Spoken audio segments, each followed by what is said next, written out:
Hello friends, आप सब कैसे हैं। आई होप आप सब बहुत ही अच्छे होंगे और स्वस्थ भी होंगे। मेरा नाम है ब्रिजेश कुमार और आप देख रहे हैं कोर्सेस पॉइंट यूट्यूब चैनल। आज के इस सेशन में दोस्तों हम बात करने वाले हैं यूजीसी नेट के पेपर 1 के सिलेबस के बारे में। पेपर 1 के सिलेबस के बारे में आज हम डिस्कशन करने वाले हैं कि पेपर 1 में हमें कुल कितने यूनिट पढ़ने हैं और उन यूनिट के अंदर कौन कौन से टॉपिक हमें पढ़ने हैं।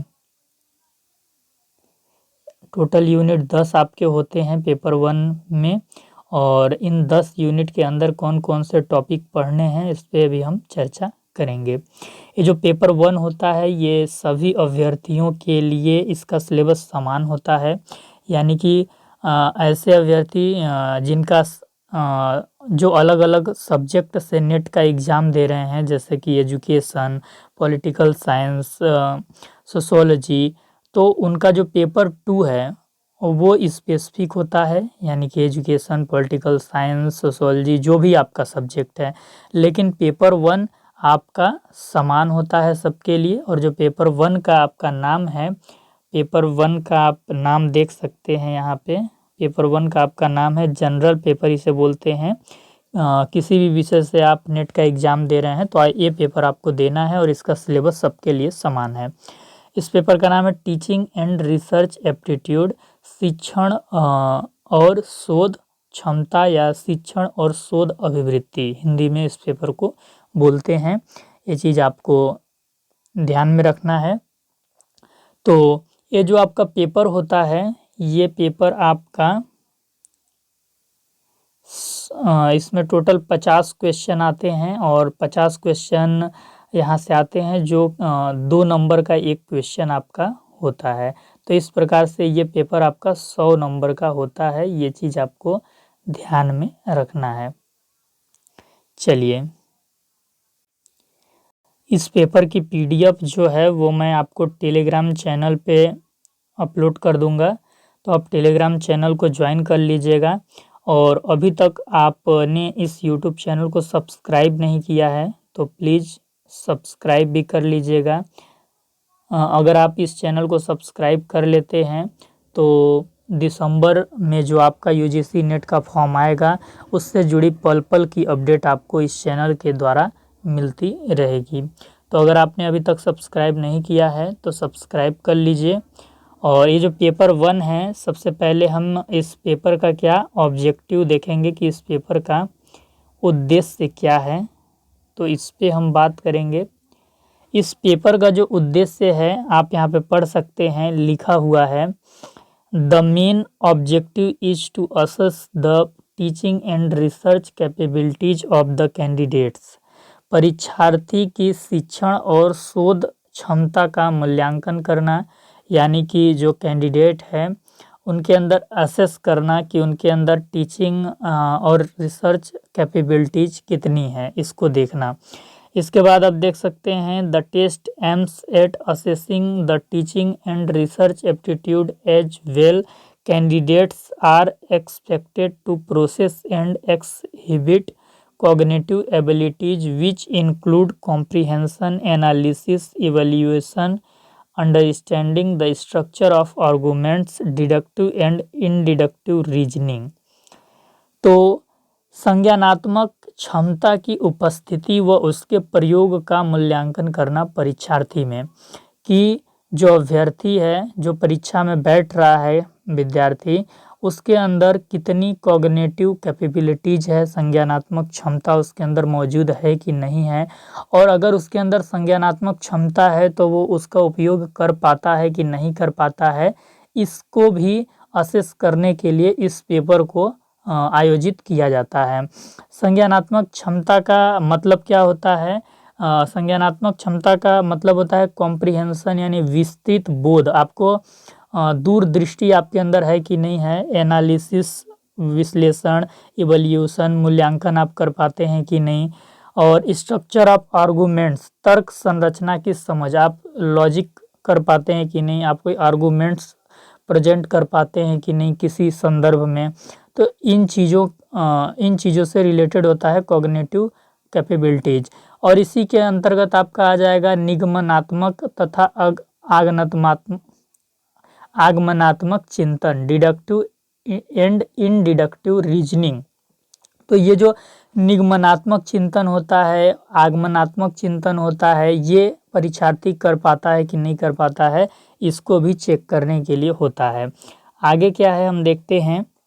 The candidates are also expected to have a general awareness about teaching and learning processes in higher education system.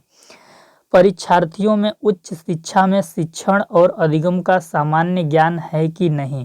जो हायर एजुकेशन जिसे हम बोलते हैं, जो ग्रेजुएशन, पोस्ट ग्रेजुएशन, शोध का जो पढ़ाई होता है, जो हायर एजुकेशन है हमारा, इसमें जो परीक्षार्थी है उस शिक्षा व्यवस्था में किस प्रकार से शिक्षण की व्यवस्था होनी चाहिए, किस प्रकार से अधिगम की व्यवस्था होनी चाहिए, इसका सामान्य ज्ञान यानी बेसिक नॉलेज परीक्षार्थी रखता है कि नहीं रखता है, इसको असेस करने के लिए भी इस पेपर को आयोजित किया जाता है।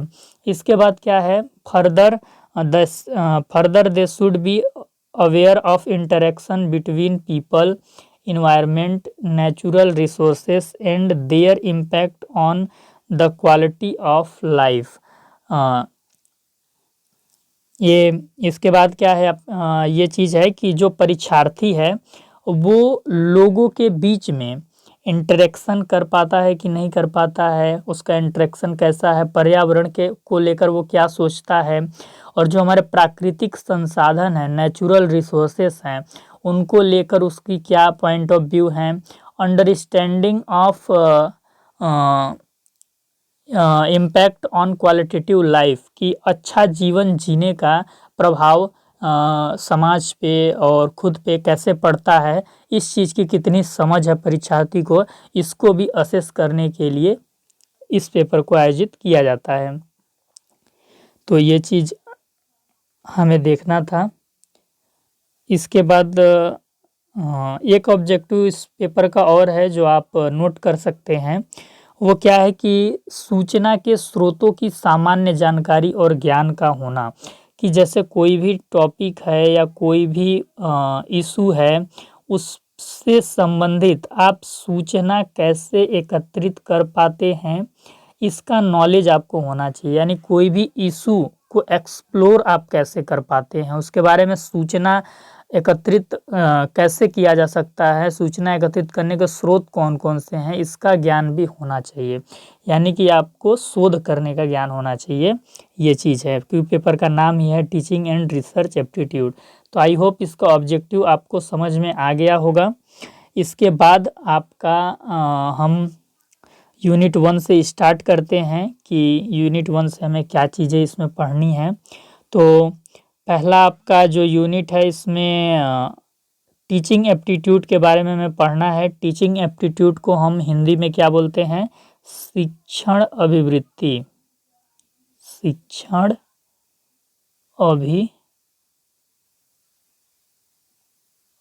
अभिवृत्ति, ये चीज़ हम इसे हिंदी में बोलते हैं। इसके अंदर हमें क्या क्या पढ़ना है, टीचिंग यानी शिक्षण क्या होता है, टीचिंग का concept, objective, levels of teaching हमें पढ़ना है, memory level of teaching, understanding, reflective, characteristics and basic requirements क्या होती है टीचिंग के लिए, इन चीज़ों को हम देखेंगे। इसके बाद क्या है, लर्नर्स कैरेक्टरिस्टिक्स, अभ्यर्थी या विद्यार्थी की क्या विशेषताएं होती हैं, characteristics of adolescent and adult learners, किशोरावस्था के जो बालक होते हैं उनकी क्या विशेषताएं होती हैं, और जो लर्नर होते हैं उनका academic background, social background, emotional and cognitive background के बारे में भी कैसे उनको लेकर एजुकेशन को प्लान करना चाहिए, उनको आधार बनाकर कैसे एजुकेशन को प्लान करना चाहिए, इस पे भी बातचीत इसके अंतर्गत हम करेंगे। इंडिविजुअल डिफरेंसेस यानी व्यक्तिगत विभिन्नता को हम यहाँ पे देखेंगे कि जैसे एक जो कक्षा होता है, क्लासरूम होता है, उसके अंदर आप देखते होंगे कि एक तरह के आपको बच्चे नहीं देखने को मिलते होंगे, उसके अंदर आपको विभिन्न तरीके के बच्चे देखने को मिलते होंगे। किसी का गणित अच्छा होता है, कोई सामाजिक विज्ञान में अच्छा होता है, कोई खेल में रुचि रखता है, कोई गाना में रुचि रखता है। तो इस प्रकार से हमें डाइवर्सिटीज या कह सकते हैं कि डिफरेंसेस देखने को मिलते हैं और उसी के आधार पे हम लेसन प्लान भी बनाते हैं। तो इन चीज़ों पे भी हम डिस्कशन करेंगे। आगे क्या है, factors affecting teaching related to teaching को जो फैक्टर प्रभावित करते हैं, अफेक्ट करते हैं, उनके बारे में हम जानेंगे। जैसे कि टीचर कैसा है, इससे निर्धारित होता है कि टीचिंग किस प्रकार का हो पा रहा है, टीचिंग में कितनी गुणवत्ता है। अब पढ़ने वाले विद्यार्थी ही न हों तो टीचिंग में तो बाधा आएगी ही, अच्छा शिक्षण नहीं हो पाएगा। जो टीचर बताने का कोशिश कर रहा है क्लासरूम में चीज़ों को, उसको ध्यान से अगर बच्चे नहीं सुनेंगे, कोऑपरेशन नहीं होगा, तो फिर कहाँ से अच्छा शिक्षण हो पाएगा। तो इस पे बात होगा सपोर्ट मटेरियल। अब शिक्षक जो है क्लास में सिर्फ किताब बाँच रहा है, यानी किताब को पढ़ रहा है सिर्फ, और समझा नहीं रहा है, कोई ऑडियो विजुअल एड्स नहीं दिखा रहा है, कोई एक्सपेरिमेंट नहीं करा रहा है लैब में ले जाके, तो शिक्षण अच्छा थोड़ी ना माना जाएगा। तो सपोर्ट मटेरियल का क्या प्रभाव पड़ता है टीचिंग पे, वो टीचिंग को कितना प्रभावित करते हैं, इनके बारे में हम देखेंगे। इंस्ट्रक्शनल फैसिलिटीज, अनुदेशनात्मक सुविधाएं क्या हैं और वो कैसे टीचिंग को प्रभावित करती हैं, उन चीज़ों पे भी हम बात करेंगे। लर्निंग एनवायरनमेंट, अधिगम का वातावरण कैसा है। अब हो सकता है कि जहाँ पे क्लास है बच्चों की, जहाँ पे पढ़ाई हो रही है, उसके बगल में बस स्टैंड है। क्या है, उसके बगल में ही बस स्टैंड है। अब जैसे टीचर कुछ पढ़ाने का कोशिश कर रहा है कि बच्चों आज हम पढ़ेंगे रानी लक्ष्मीबाई के बारे में, और उधर से क्या आवाज़ आई, उधर से आवाज़ आई, Banaras Banaras Banaras Banaras Banaras, Lohta Lohta, Cantt Cantt Cantt. इस तरीके से यदि कोई भाई आवाज़ आएगी तो फिर बच्चों को डिस्टरबेंस होगा, टीचर को भी डिस्टरबेंस होगा। टीचर जो बच्चों को बताना चाह रहा है वो आवाज़ अच्छे से बच्चों तक पहुंच नहीं पाएगी। बच्चों का ध्यान बाहर, जो बस का कंडक्टर आवाज़ लगा रहा है या खलासी जो बस का है वो आवाज़ लगा रहा है कि बनारस टू इलाहाबाद, बनारस टू इलाहाबाद, आ जाइए आ जाइए, तो उस पे चला जाएगा। तो अधिगम का शांतिपूर्ण अच्छा वातावरण होना चाहिए, वो भी टीचिंग को प्रभावित करता है। और इंस्टीट्यूशंस कैसा है, यानी कि वो संस्था कैसा है जिसमें कि शिक्षण का कार्य हो रहा है, उसका अपना दर्शन क्या है, उसके रूल्स एंड रेगुलेशंस क्या हैं, उसके प्लानिंग क्या है, कंट्रोलिंग क्या है, ये सारी चीज़ें तय करती हैं कि टीचिंग कैसा होता है। आप लोग क्या करते हैं कि बड़े बड़े चैनलों के चक्कर में पड़ जाते हैं। यूट्यूब पे जो बहुत बड़े चैनल हैं जो यूजीसी नेट की तैयारी कराते हैं, आपको लगता है कि वो बड़ा चैनल है तो अच्छा ही पढ़ा रहा होगा। मैं ये नहीं कहता कि वो ख़राब पढ़ाते हैं, लेकिन हम ये ज़रूर कहेंगे आपको कि अगर आप इस चैनल से यूजीसी नेट की तैयारी करते हैं शिक्षा शास्त्र विषय से, एजुकेशन विषय से, तो बहुत ही आसान भाषा में हम आपको कठिन से कठिन टॉपिक को समझा सकते हैं। और यही हम कर भी रहे हैं लगातार 2 सालों के अंदर में। हम जो भी पेपर को यहाँ पे पढ़ाए हैं इस चैनल पे, आप जाके देख सकते हैं, प्लेलिस्ट बनी हुई है। कठिन से कठिन टॉपिक को इजी वे में कैसे समझाना है, इस पे हम घंटों वर्क करते हैं और तब जाके आपको पढ़ाते हैं। आपको आसानी से चीज़ें समझ में आ जाएं, यही हमारी प्राथमिकता रहती है। तो आप अपने मित्रों को और जो भी आपके भाई बहन हैं जो यूजीसी नेट की तैयारी कर रहे हैं, दिसंबर में फॉर्म भरने वाले हैं, आप उनको इस चैनल का लिंक शेयर कीजिए और उन्हें भी बताइए कि यहाँ पर अच्छे तरीके से क्लासेस चल रही हैं। ये चीज़ आपको करना है। इसके बाद हमें इसमें क्या पढ़ना है, methods of teaching in institutions of higher learning, कि हायर लर्निंग में जो इंस्टीट्यूशंस हैं उसमें हायर लर्निंग के लिए कौन कौन से टीचिंग के मेथड यूज किए जाते हैं। उसमें हम देखेंगे टीचर सेंटर्ड, शिक्षक केंद्रित शिक्षण क्या होता है, वेज लर्नर सेंटर्ड मेथड्स, कि शिक्षक केंद्रित और लर्नर को हिंदी में हम लोग विद्यार्थी बोलेंगे ना, हाँ विद्यार्थी ही कर लेते हैं। तो विद्यार्थी केंद्रित विधि दोनों को देखेंगे कि उनके हिसाब से शिक्षण कैसा होता है, दोनों विधि में कौन सी विधि बेस्ट है। तो जो लर्नर सेंटर्ड मेथड है इसको बेस्ट माना जाता है किसकी अपेक्षा में, टीचर सेंटर्ड की अपेक्षा में, क्योंकि लर्नर के लिए तो सारा फैसिलिटीज इंफ्रास्ट्रक्चर डेवलप करके रखा गया है। अगर हम लर्नर को ही ध्यान नहीं देंगे तो फिर इतना अच्छा व्यवस्था करने का क्या ही मतलब है। तो उसको लेके चलना है, उसकी जो विशेषताएं हैं, उसकी जो योग्यता है, उसकी जो अपनी शैली है सीखने की, उसको ध्यान में रख के हमें शिक्षण को प्लान करना है। इसके बाद ऑफलाइन शिक्षण क्या होता है, ऑनलाइन शिक्षण क्या होता है, इसमें क्या अंतर है, इन चीज़ों पे भी आपको इन चीज़ों को भी आपको पढ़ना है। जैसे कि अभी हम लोग ये पढ़ रहे हैं क्लास, तो ये ऑनलाइन क्लास है। कैसी क्लास है, ऑनलाइन क्लास है। ऑफलाइन जो आप क्लास में पढ़ते हैं अपने टीचर्स से पढ़े होंगे 10th में, 12th में, ग्रेजुएशन में, वो सारी चीज़ें। इसके बाद स्वयं के बारे में पढ़ना है आपको, स्वयं प्रभा, मूक, इनके बारे में पढ़ना है। ये ऑनलाइन एजुकेशन के प्लेटफॉर्म हैं। तो ये आपका आई थिंक यूनिट 1 कवर हो गया। यूनिट 1 आपका यही था। अब इसके बाद हम यूनिट यूनिट 1 में भी और है, थोड़ा सा चीज़ें और है, हम देख लेते हैं। हम स्पीड बढ़ाएंगे, टेंशन ना लीजिए, क्योंकि वीडियो लंबी हो सकती है बहुत ज़्यादा अगर धीरे धीरे चलेंगे तो। लेकिन हमारा उद्देश्य क्या है कि सिलेबस के साथ साथ आपको जितने टॉपिक हैं उसका थोड़ा थोड़ा बैकग्राउंड भी बताते चलें, थोड़ी थोड़ी उसके बारे में आपको डिटेल देते चलें। तो ये एक प्रकार से आपकी क्लास है। इसके बाद इसमें हमें पढ़ना है टीचिंग सपोर्ट सिस्टम, जो टीचिंग को सपोर्ट करती है ऐसी प्रणाली के बारे में हमें पढ़ना है। ट्रेडिशनल टीचिंग क्या होती है, मॉडर्न टीचिंग क्या होती है, आईसीटी बेस्ड टीचिंग क्या होती है। आईसीटी बेस्ड टीचिंग किसे कहते हैं, जिसमें ऑडियो विजुअल एड्स का प्रयोग किया जाए और जितने भी बच्चों को समझाने के लिए इक्विपमेंट या फिर टूल्स हैं वो उपलब्ध कराए जाएं। संचार की अच्छी व्यवस्था हो, यानी बच्चा कम्युनिकेट कर पाए टॉपिक से, उससे इजीली कनेक्ट कर पाए। तो इस प्रकार की जो व्यवस्था होती है उसको हम बोलते हैं आईसीटी बेस्ड क्लास। तो ये चीज़ है। तो इसके बाद इसमें हमें पढ़ना है इवैल्यूएशन सिस्टम, मूल्यांकन करने की कौन कौन सी प्रणाली होती है उसके बारे में पढ़ना है। Elements and types of evaluation, evaluation in choice based credit system, choice based credit system के बारे में पढ़ना है। इसको हिंदी में हम क्या बोलेंगे, विकल्प आधारित क्रेडिट प्रणाली। इसे हिंदी में आप नोट कर लीजिएगा, कॉपी पेन आप लिख के इस सेशन को देखिए। जितनी भी महत्वपूर्ण चीज़ें मैं आपको बता रहा हूँ उसको नोट डाउन करते जाइएगा। तो इवोल्यूशन का पहला ये सिस्टम हमें पढ़ना है, विकल्प आधारित क्रेडिट प्रणाली। दूसरा आपको क्या पढ़ना है, कंप्यूटर बेस्ड टेस्टिंग, कंप्यूटर आधारित परीक्षा।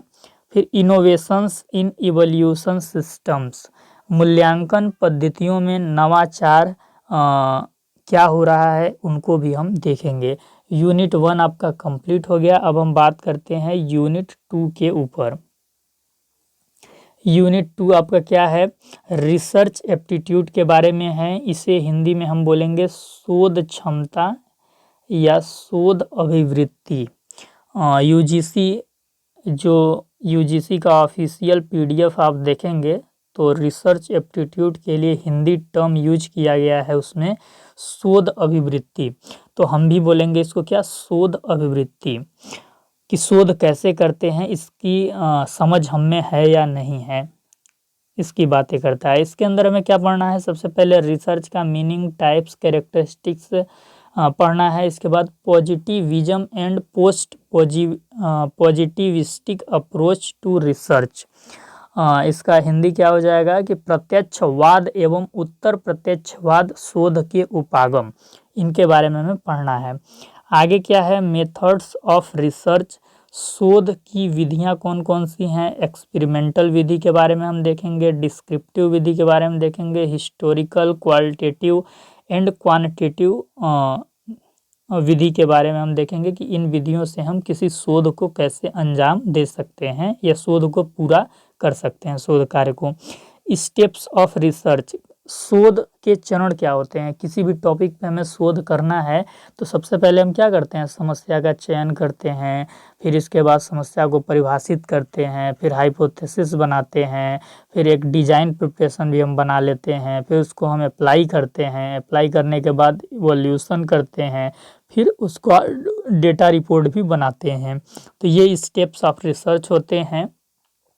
और इसके बाद आपको इसमें क्या पढ़ना है, थेसिस एंड आर्टिकल राइटिंग का फॉर्मेट क्या होना चाहिए, और उसमें जो हम रेफरेंस लेते हैं या रेफरेंसिंग करते हैं उसके स्टाइल्स क्या होने चाहिए। आईसीटी का प्रयोग हम कैसे करेंगे शोध कार्य के लिए।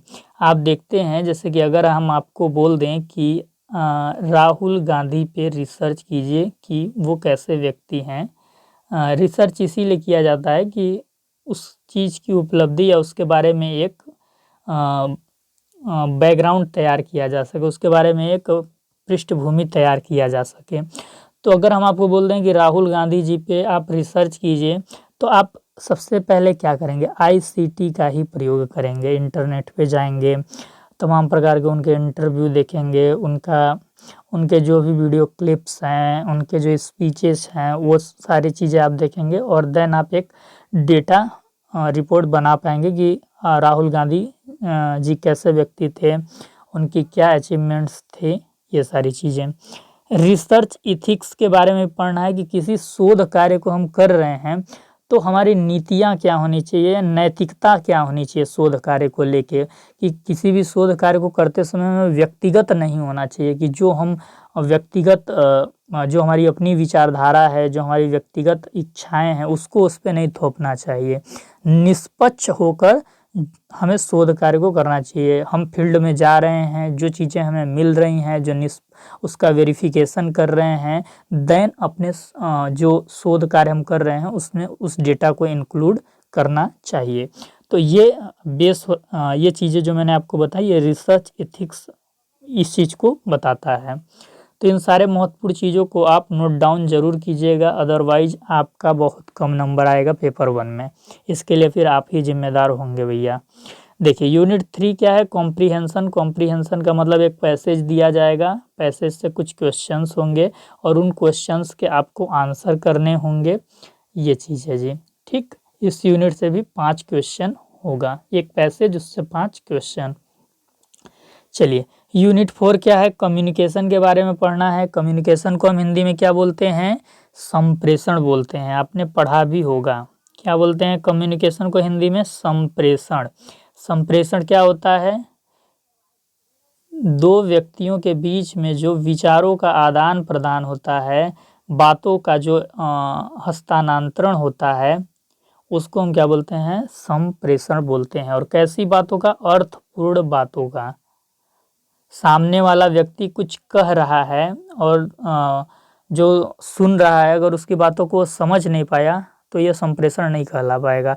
तो अर्थपूर्ण बातों का या विचारों का स्थानांतरण, आदान प्रदान होता है तो उसको ही हम संप्रेषण बोलते हैं। ये चीज़ है। बाकी जब मैं ये यूनिट आपको पढ़ाऊंगा तो और भी डिटेल में मैं आपसे चर्चा करूंगा। इसके अंदर हमें कम्युनिकेशन का मीनिंग, टाइप्स, कैरेक्टरिस्टिक्स जानने हैं। इफ़ेक्टिव कम्युनिकेशन, प्रभावी संप्रेषण किसे कहते हैं, वो चीज़ हम देखेंगे। Verbal and non verbal communication क्या होता है, inter cultural and group communication क्या होता है, दूसरे कल्चर के बीच में जाकर हम कैसे इंटरेक्शन करते हैं, वो चीज़ के बारे में है। क्लासरूम कम्युनिकेशन क्या होना चाहिए, किस प्रकार का होना चाहिए, इस पे भी हम चर्चा करेंगे।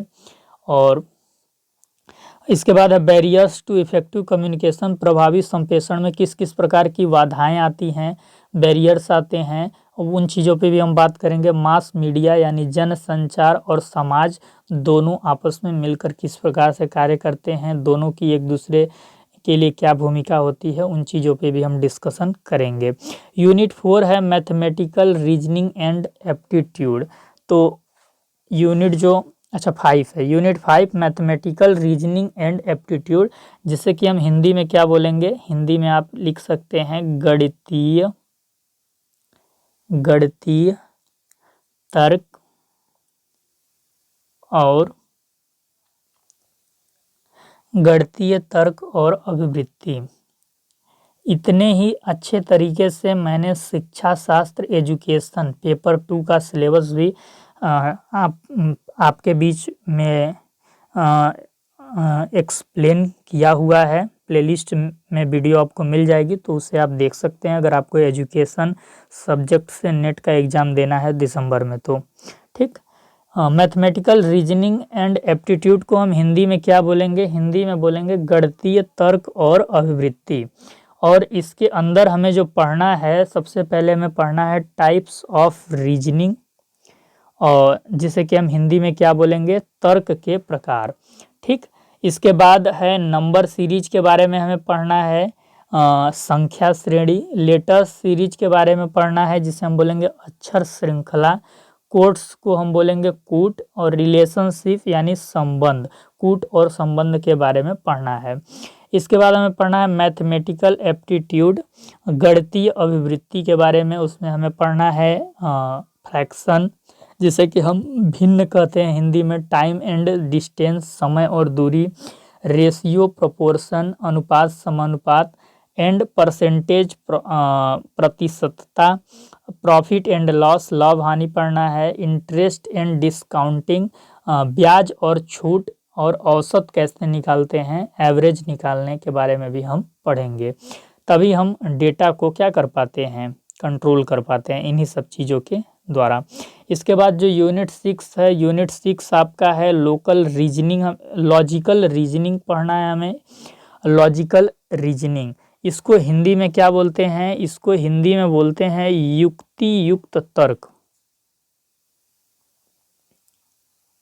क्या बोलते हैं हिंदी में? मैं लिख दे रहा हूं, युक्ति युक्त तर्क। एक इस प्रकार का तर्क जो कि एग्जिस्ट करता है। इसमें हमें सबसे पहले पढ़ना है understanding the structure of arguments, युक्ति के ढांचे का बोध, आर्गूमेंट्स फॉर्म्स, युक्ति के रूप, यानी कि आर्गूमेंट जो है उसका फॉर्म क्या है, स्ट्रक्चर ऑफ कैटेगोरिकल प्रोपोजिशंस, निरूपाधिक तर्क वाक्य का ढांचा। इसका हिंदी क्या होगा? निरूपाधिक तर्क वाक्य का ढांचा। निरूपाधिक का अर्थ होता है अनरिप्रेजेंटेटिव, यानी without any term. Without any term जो प्रोपोजिशंस होता है उनका स्ट्रक्चर क्या होता है, वो चीज़ हम देखेंगे। इसके बाद मूड एंड फिगर के बारे में पढ़ना है। फॉर्मल एंड इनफॉर्मल फैलेसिस के बारे में हमें पढ़ना है, जिसे हम हिंदी में क्या बोलेंगे कि औपचारिक एवं अनौपचारिक युक्ति दोष क्या होता है, यूजेज ऑफ लैंग्वेज, भाषा का प्रयोग। और इसके बाद हम पढ़ेंगे कॉनोटेशंस एंड डिनोटेशंस ऑफ टर्म्स, शब्दों का लक्ष्यार्थ और संकेत क्या होता है, इसके बारे में हम देखेंगे। क्लासिकल स्क्वायर ऑफ अपोजिशंस, अनुमान की क्या है, विरोध का परंपरागत वर्ग। इसका हिंदी क्या होगा? विरोध का परंपरागत वर्ग। इसके बाद हमें इसमें पढ़ना है evaluating and distinguishing deductive and inductive reasoning, जिसे हम हिंदी में बोलेंगे निगमनात्मक और आगमनात्मक युक्ति का मूल्यांकन और विशिष्टीकरण। इसके बाद हमें पढ़ना है एनालॉजीज, अनुरूपताएं के बारे में। इसके बाद वेन डायग्राम के बारे में पढ़ना है, जिसे हम हिंदी में क्या बोलते हैं? वेन आरेख। क्या बोलते हैं हिंदी में? हिंदी में हम बोलते हैं वेन आरेख इसे। और वेन आरेख क्या होता है, अगर थोड़ा बहुत मैं आपको बता दूं तो वेन आरेख एक चित्रण होता है जिसके द्वारा दो या दो से अधिक वस्तुओं के सेट के बीच तार्किक संबंध दिखाया जाता है। और तार्किक संबंध दिखाने के लिए इसमें ओवरलैपिंग सर्कल का उपयोग किया जाता है। यानी कि इस प्रकार का कोई आप डायग्राम देखे होंगे ओवरलैपिंग, तो ये क्या कहलाता है? वेन आरेख कहलाता है। ये इस प्रकार से ओवर सर्कल इसलिए बनाया जाता है कि ए बी, सी, इन तीनों में क्या है, रिलेशंस हैं। इन तीनों में क्या है, रिलेशंस हैं। तो इनको दिखाने के लिए वेन डायग्राम का प्रयोग किया जाता है। यहाँ पे जैसे लिखा भी हुआ है, simple and multiple use for establishing validity of arguments, कि अगर मल्टीपल आर्गूमेंट्स हैं तो उनके बीच में क्या रिलेशंस हैं, उनको यदि हमें दिखाना है, प्रेजेंट करना है, तो वेन डायग्राम का हमें हेल्प लेना पड़ता है। इसके बाद इसमें इंडियन लॉजिक के बारे में पढ़ना है, मीन्स ऑफ नॉलेज को देखना है, और सोर्सेस ऑफ नॉलेज के बारे में भी हम पढ़ेंगे कि इसमें हम पढ़ेंगे प्रमाणाज, प्रत्यक्ष परसेप्शन जिसे हम बोलते हैं, अनुमान, इन्फेरेंस, उपमान, कंपैरिजन, शब्द, वर्बल टेस्टिमनी, अर्थपट्टी, इम्प्लीकेशंस एंड अनुपलब्धि, non apprehension.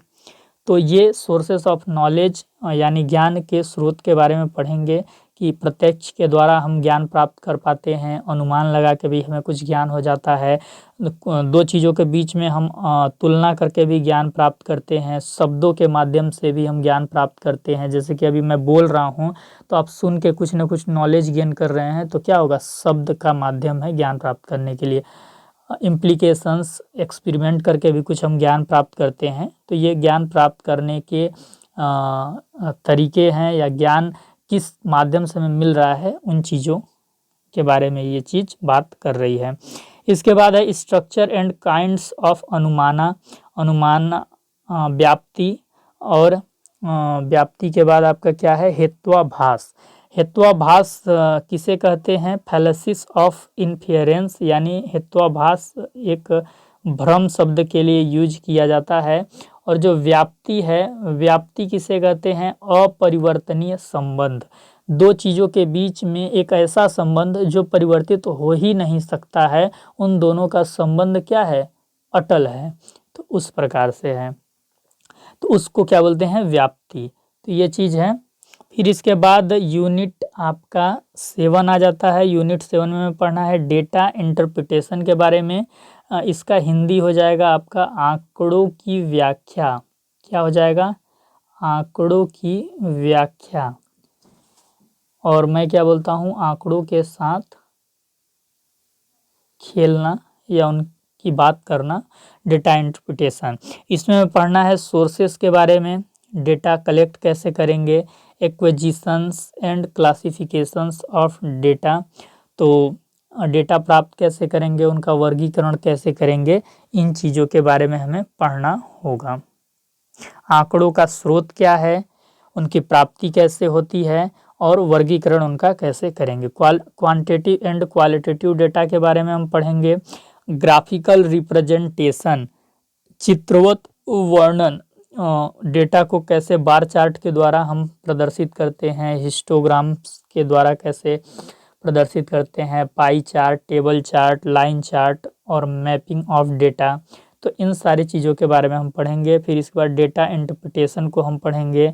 Data and governance, data को गवर्नेंस कैसे किया जाता है, यानी कि उनको सुशासन, सुव्यवस्थित तरीके से कैसे रखा जाता है, उसके बारे में भी हम पढ़ेंगे।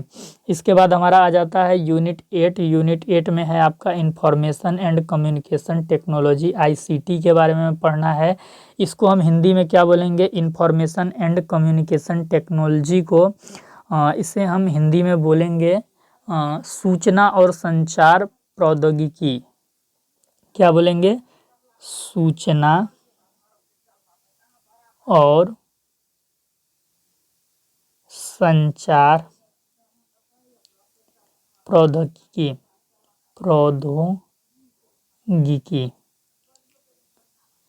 ये हम बोलेंगे। इसे आप नोट डाउन कर लीजिएगा। इसमें हमें पढ़ना है ICT के बारे में, जनरल अब्रिविएशंस एंड टर्मिनोलॉजी के बारे में हम पढ़ेंगे कि सामान्य संक्षिप्तियाँ और शब्दावली ICT से रिलेटेड कौन कौन सी हैं, उनको हम देखेंगे। फिर इसके बाद basics of internet, intranet, email, audio and video conferencing क्या होता है, उसके बारे में हम पढ़ेंगे digital initiative digital initiatives in higher education के बारे में हम पढ़ेंगे कि उच्च शिक्षा में डिजिटल पहले कौन कौन से हो सकती है, इनिशिएटिव कौन कौन से हो सकते हैं, डिजिटल पहल अगर हम उच्च शिक्षा में करना चाहें तो वो क्या क्या हो सकती हैं। आईसीटी एंड गवर्नेंस की आईसीटी को हम संचालित कैसे करें, सुव्यवस्थित तरीके से उसका प्रयोग कैसे करें, इन चीज़ों के बारे में भी हमें पढ़ना होगा। इसके बाद आपका यूनिट 9 काफ़ी बड़ा है, पीपल डेवलपमेंट एंड इन्वायरमेंट, लोग विकास और पर्यावरण के बारे में इसमें हमें पढ़ना है। इसका हिंदी अर्थ भी यही होगा, लोग विकास और पर्यावरण। आप नोट डाउन कर लेंगे हिंदी टर्मिनोलॉजी। वैसे मैं आपको जानकारी के लिए बता दूं कि हिंदी भाषा जिन्हें बहुत अच्छी आती है और इंग्लिश कम आती है तो उनके लिए मैं हिंदी में भी सिलेबस पे डिस्कशन करूंगा। वो पीडीएफ पूरी हिंदी की होगी। दोनों पीडीएफ आप यूजीसी के ऑफिशियल वेबसाइट से डाउनलोड भी कर सकते हैं, लेकिन ये जो क्लास है आपकी एक तरीके से बाईलैंग्वेज हो जा रही है क्योंकि मैं इसमें इंग्लिश एंड हिंदी दोनों टर्म आपको समझाते हुए आगे बढ़ रहा हूँ। इसमें हमें पढ़ना है डेवलपमेंट एंड इन्वायरमेंट, विकास और पर्यावरण के बारे में हम पढ़ेंगे। मिलेनियम डेवलपमेंट क्या होता है, 1000 वर्ष का विकास क्या होता है वो हम देखेंगे। एंड सस्टेनेबल डेवलपमेंट गोल्स, सतत विकास लक्ष्य के बारे में हम पढ़ेंगे। ह्यूमन एंड इन्वायरमेंट इंटरेक्शन, मानव और पर्यावरण आपस में कैसे बात करते हैं, इस चीज़ को आपको देखना होगा। और इसके बाद एंथ्रोपोजेनिक एक्टिविटीज, नृजातीय गतिविधियां क्या होती हैं और उनका क्या प्रभाव पड़ता है पर्यावरण पे। एंथ्रोपोजेनिक एक्टिविटीज यानी नृजातीय गतिविधियां का अर्थ क्या होता है, एक विशेष प्रकार की जाति वाला समूह, उनकी कुछ न कुछ गतिविधियां होती हैं और उनकी गतिविधियों से पर्यावरण पे प्रभाव पड़ता है।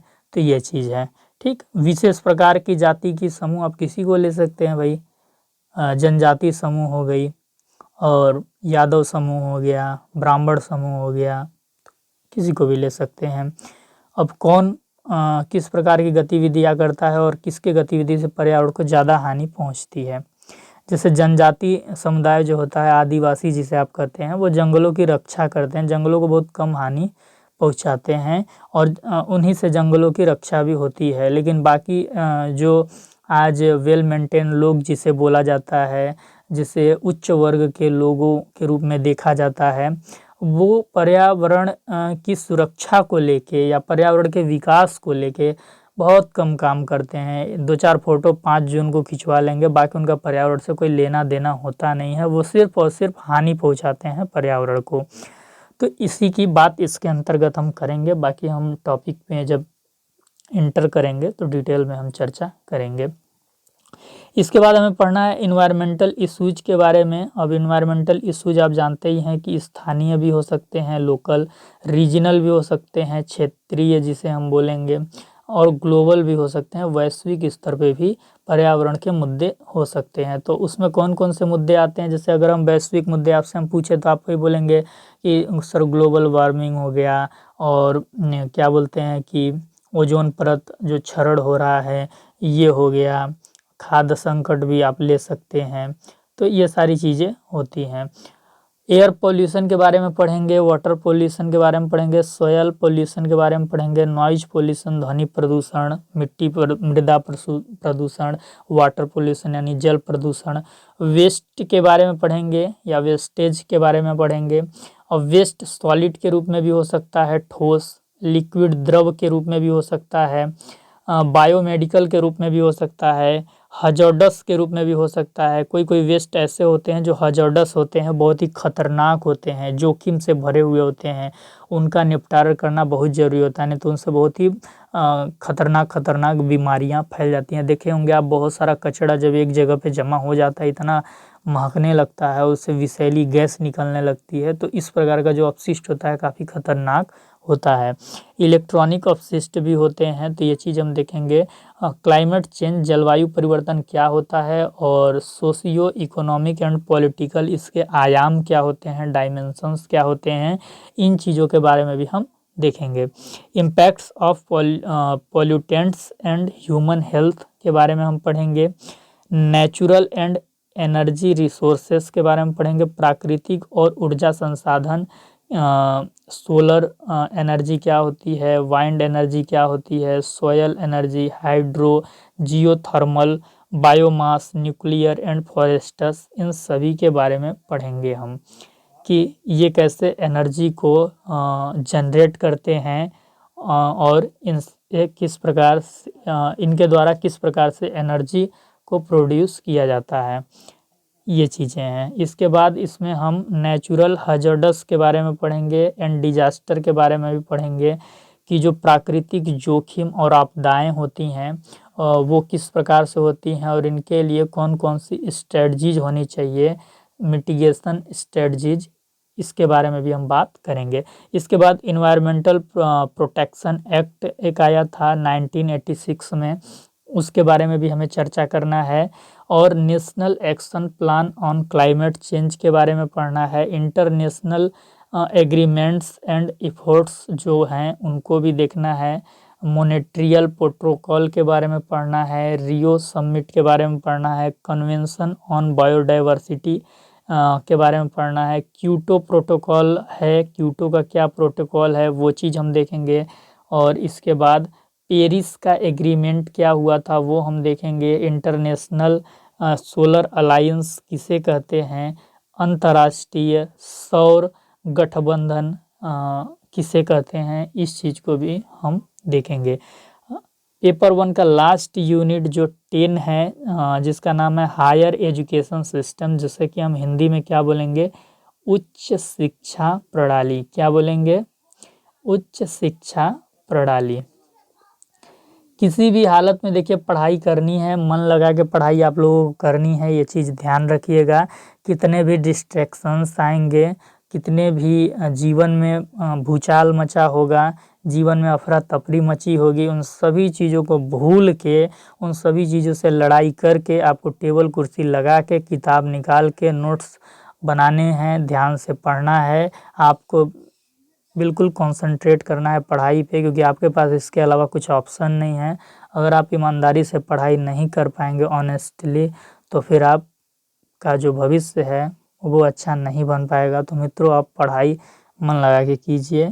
दिसंबर में फॉर्म भरिए यूजीसी नेट का, निकलेगा, ये मेरी गारंटी है। आपको सिर्फ टेबल कुर्सी पे बैठ के पढ़ाई करना है अच्छे से। 10 यूनिट के अंदर जितने टॉपिक हैं उसको व्यापक तरीके से पढ़ना है। क्वेश्चन सॉल्व करने हैं जो PYQ हैं जून वाले यूजीसी नेट के, आपका ज़रूर यूजीसी नेट का एग्ज़ाम क्रैक हो जाएगा। तो देखिए, ये जो लास्ट यूनिट है इसमें हमें क्या पढ़ना है, institutions of higher learning and education in ancient India. उच्च अधिगम संस्थाएं कौन कौन सी हैं, और प्राचीन भारत में शिक्षा व्यवस्था कैसी थी, इसके बारे में हमें पढ़ना है। इसके बाद क्या है, evolution of higher learning and research in post independence India. स्वतंत्रता के बाद भारत में उच्च अधिगम किस प्रकार का रहा, और शोध का उद्भव कहाँ तक हुआ, शोध का विकास कह सकते हैं कहाँ तक हो पाया। आज जो शोध कार्य हमारे भारत में चल रहे हैं उसकी रेट क्या है, उसकी स्पीड क्या है, इसके बारे में बात करना है। Oriental, conventional, non conventional learning programmes in India. Bharat में जो अधिगम कार्यक्रम हैं उनके बारे में हम बात करेंगे कि प्राचीन भारत में कैसे अधिगम कार्यक्रम चले। फिर पारंपरिक अधिगम कार्यक्रम क्या होता है, गैर पारंपरिक अधिगम क्या है, इन चीज़ों पे हम बात करेंगे। प्रोफेशनल एजुकेशन क्या होता है, व्यावसायिक शिक्षा, टेक्निकल एजुकेशन, तकनीकी शिक्षा, स्किल बेस्ड एजुकेशन, कौशल आधारित शिक्षा, तीनों प्रकार की शिक्षाओं के बारे में हम अच्छे तरीके से चर्चा करेंगे। बहुत ही आसान भाषा में आपको समझाऊंगा। इस टॉपिक से एक भी ऐसा क्वेश्चन नहीं होगा जिसे कि आप सॉल्व नहीं कर पाइएगा। ठीक, चलिए इसके बाद हमें पढ़ना है वैल्यू एजुकेशन के बारे में, मूल्य शिक्षा क्या होती है, और इन्वायरमेंटल एजुकेशन के बारे में पढ़ना है, पर्यावरण परक शिक्षा या पर्यावरणीय शिक्षा आप कह सकते हैं। तो पर्यावरण जो टॉपिक है आपका, इसको यूजीसी बहुत ही कमिटेड तरीके से सिलेबस में रखा है, और आप देख ही रहे हैं कि उस पर एक पर्टिकुलर यूनिट है एंड दूसरे यूनिट में भी उसको इंटरफेयर करा दिया है। तो वो चीज़ है। इसके बाद हमें पॉलिसीज पढ़ना है, गवर्नेंस पढ़ने हैं, और एडमिनिस्ट्रेशन पढ़ना है।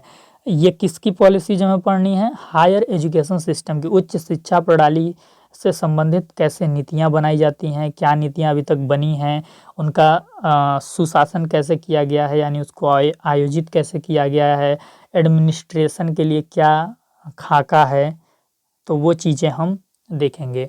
तो आई होप ये 10 यूनिट आपको समझ आ गए होंगे। और लास्ट में यहाँ पे नोट दिया गया है कि हर यूनिट से 5-5 क्वेश्चन पूछे जाएंगे, यानी 10 यूनिट हैं और हर यूनिट से 5 होंगे तो 50 क्वेश्चन आएंगे। एक यूनिट से 5 क्वेश्चन होंगे, प्रत्येक क्वेश्चन आपका 2 नंबर का होगा। इस प्रकार से आपका 100 नंबर का पूर्णांक होगा। ये पहली लाइन बोलती है। दूसरी लाइन क्या बोलती है, तो दूसरी लाइन में आपको बता दूं, whenever graphical pictorial questions are set for sighted candidates, a passage followed by equal number of questions and weightage be set for visually impaired candidates.